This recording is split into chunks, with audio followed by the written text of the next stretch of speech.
Ravi CPM Eluru జిల్లా కార్యదర్శిని.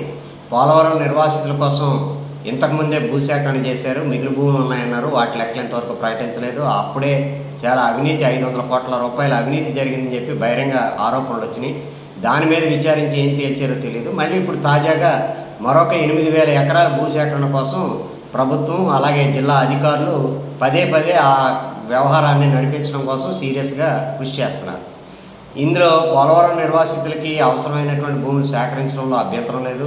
వాళ్ళకి నిర్మించాల్సినటువంటి కాలనీలు నిర్మించడం, కల్పించాల్సిన సౌకర్యాలు కల్పించడంలోనూ, భూమి ఇవ్వడంలోనూ ఎటువంటి అభ్యంతరం లేదు.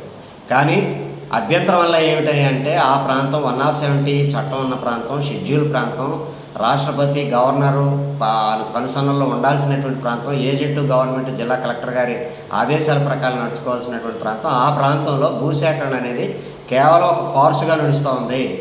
గిరిజనేతర భూస్వాములతో తొత్తులకు కొంతమంది అధికారులు కుమ్మక్కయ్యి, అక్కడ ఉన్నటువంటి అధికార పార్టీ ప్రతినిధులు కూడా కుమ్మక్కయ్యి వాళ్ళు ఇచ్చే లంచాలు తీసుకుని అక్కడ తప్పుడు రికార్డులతోటి గిరిజనులు సాగు చేస్తున్న భూములు, ఎల్టీఆర్ భూములు, గిరిజనుల అనుభవంలో ఉన్న భూములు సేకరిస్తున్నారని 10 ఏళ్లుగా అక్కడ ఆరోపణలు వస్తూ ఉన్నాయి. దానికి రుజువులు కూడా ఉన్నాయి, కోర్టులో కూడా వివాదాలు ఉన్నాయి.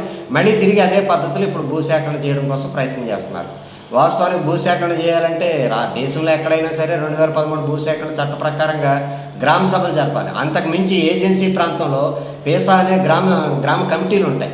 ఆ గ్రామ కమిటీల ఆధ్వర్యంలోనే గ్రామ సభలు జరపాలి. కానీ డైరెక్ట్గా బుట్టాయిగూడెం మండలం రెడ్డి గణపురంలో డైరెక్ట్గా తహసీల్దార్ గారు వెళ్ళిపోతాడు. అక్కడ ఆయన 3 రైతులు కూర్చోబెట్టేసి గ్రామ సభని బ్యానర్ పెట్టి నడిపిస్తాడు. అక్కడ గ్రామస్తులకు తెలిసిన తర్వాత, నిలదీసిన తర్వాత దానికి దుప్పటి కప్పేసి ఇది గ్రామ సభ కాదు అని తూతు మంత్రం చేశారు.